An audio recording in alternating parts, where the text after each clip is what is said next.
In my years of teaching people how to keep bees, one of the greatest deficiencies I see in beekeepers is being able to recognize a failing queen.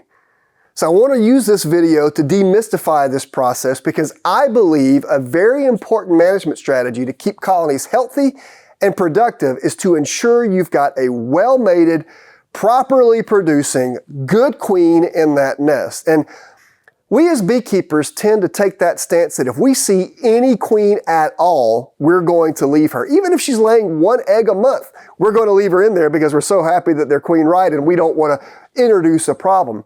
But I would tell you one of the biggest problems that beekeepers have from a management perspective is allowing poor queens or failing queens to persist in that colony, and that can jeopardize the health and productivity of that colony. I want to use this video then to demystify this whole failing queen thing. What does it mean to be a failing queen? Well, in order to understand that, let me talk a little bit about what it means to be a good queen, right? A good queen is one that goes out and mates properly. She mates with a diversity of drones. When she lays eggs, she's laying eggs everywhere. The brood pattern's not spotty. You get good, solid patterns. Life is good. You get queens that confer good traits to their offspring. Their bees aren't defensive. They're productive. They're hygienic. They can fight varroa. They're resistant to chalk brood. So if we think then about a failing queen, they're the opposite of all of these things. So let me just go down a checklist. Your queen may be failing if she's producing proportionately more unfertilized eggs. So how would that happen? Well, there's a couple of ways that that could happen. First, your queen could simply be improperly mated. Maybe she was trying to mate over a couple of weeks when the weather was really bad and she mated with an improper number of drones. 8 months into her life, a year into her life, maybe she's running out of semen. So she's laying proportionately more unfertilized eggs. Maybe she didn't mate at all. Sometimes queens fail to mate because of the weather or other events when they lay only drone eggs. So when you see a great proportion of drone brood production relative to the worker brood production in the nest, she may be failing. Maybe she's running out of semen. Maybe the semen that she collected is in fact poor semen from drones that had a lot of other problems and were contributing poor semen, etc. So this can be a leading cause of failing queens in the nest. So moving on down the list, maybe she's just producing stock that has bad traits. Maybe they're defensive bees. Maybe they're very susceptible to chalk brood or varroa or American foul brood or European foul brood. So if a queen is conferring poor traits to her offspring, then she's a failing queen and she needs to be replaced. Queens can mate poorly in other ways beyond simply not mating with enough drones or maybe not mating at all because of the weather. Queens can actually become inbred. I'm going to give you the most extreme example and kind of work up from there. For example, let's say that you live on a small island and you have only one honeybee colony. There are no wild or feral nesting colonies at all in the environment.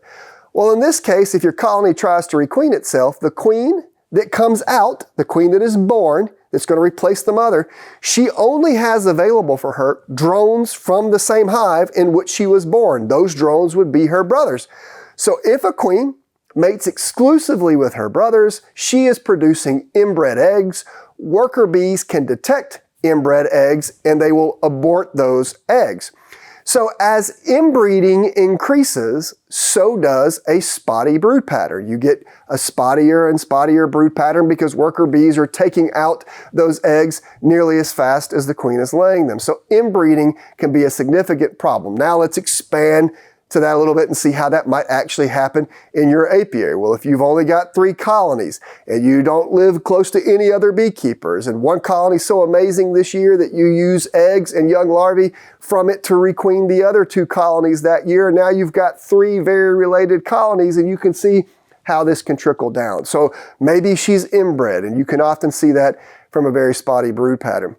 Maybe she's just gotten too old and her pheromone output or her egg output have decreased to the point that she's simply not able to maintain the population of that nest. You've got a colony that's dwindling, the queen's present, she's laying worker offspring, that's good, but she's just not producing enough. In this case, she may need to be requeened. And of course, you could have maimed or injured queens. I've seen queens fight When they come back and mate, there may be multiple queens born or something like that. They fight, she gets injured in some way. And so she's able to get around, but she's not producing a lot of eggs, and there are other downstream problems associated with it. So all of these deficiencies could lead to a queen that's still present, she's still alive, but your colony is suffering because she's not living up to her potential. She's not producing enough eggs of high quality individuals to carry that colony forward. If you spot a colony with a failing queen, don't let it continue to limp along in the process just because you're nervous about doing something about it. If you see a colony with a failing queen, don't be afraid to euthanize that queen and initiate a requeening process. We have a great video online about requeening multiple ways. Check that video out. But it's really important that you know that having a poor queen is one of those significant things that beekeepers tend to overlook and they tend to let happen, much to the detriment of honeybee colony health. So hopefully in this video I've given you some ideas on how to spot bad queens so that you can be comfortable taking that next step of remedying the problem.